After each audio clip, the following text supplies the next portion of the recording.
9 май президенти ҷумҳурии Тоҷикистон пешвои миллат муҳтарам Эмомалӣ Раҳмон бо мақсади иштирок дар маросими гулчанбаргузорӣ ба муносибати Рӯзи ғалаба дар ҷанги бузурги ватании солҳои 1941-1945 ба боғи ғалабаи пойтахт ташриф оварданд.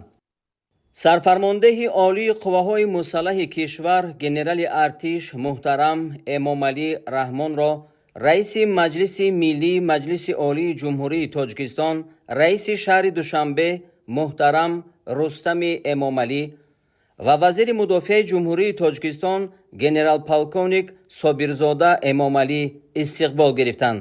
қабл аз иштирок дар маросими гулчанбаргузории президенти кишвар муҳтарам Эмомалӣ Раҳмон муассисаи давлатии боғи ғалабаро ки аз ҷониби мақомоти иҷроияи ҳокимияти давлатии шаҳри Душанбе таъмиру навсозӣ шудааст, аз нав ба истифода доданд.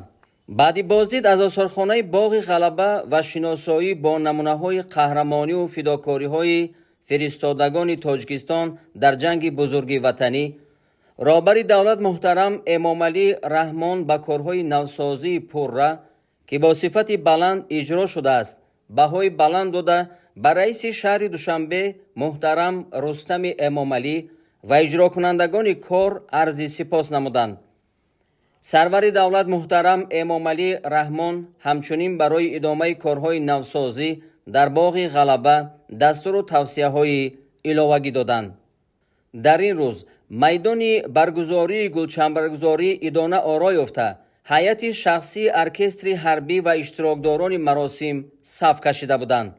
президенти кишвар муҳтарам Эмомалӣ Раҳмон ба поси хотираи афсарону сарбозон ва ҳамаи онҳое ки дар он ҷанги пурдаҳшат ҷоннисор кардаанд, дар назди оташи ҷовидон гулчанбар гузоштанд. бо гузоштани гулчанбар ва гиромидошти қаҳрамонони мардуми тоҷик, сарвари давлат муҳтарам Эмомалӣ Раҳмон равони шаҳидони ватани азизи моро шод намуданд. дар ин рӯз раиси маҷлиси миллии маҷлиси олии ҷумҳурии Тоҷикистон, раиси шаҳри Душанбе муҳтарам Рустами Эмомалӣ, раиси маҷлиси намояндагони маҷлиси олии ҷумҳурии Тоҷикистон Идизода Файзалӣ аз маҷлиси олӣ ва сарвазири кишвар Қоҳир Расулзода аз ҳукумати ҷумҳурии Тоҷикистон дар назди оташи ҷовидон гулчанбар гузоштанд.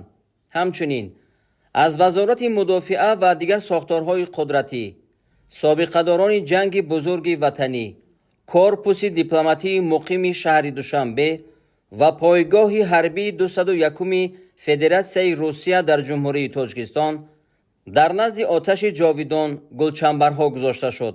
бояд гуфт ки боғи ғалаба дар теппаҳои қисми шимолу шарқии шаҳри Душанбе воқеъ буда яке аз муҳимтарин маҷмаъҳои ёдгорӣ ва мавзеъҳои таърихиву фарҳангии пойтахти Тоҷикистон мебошад.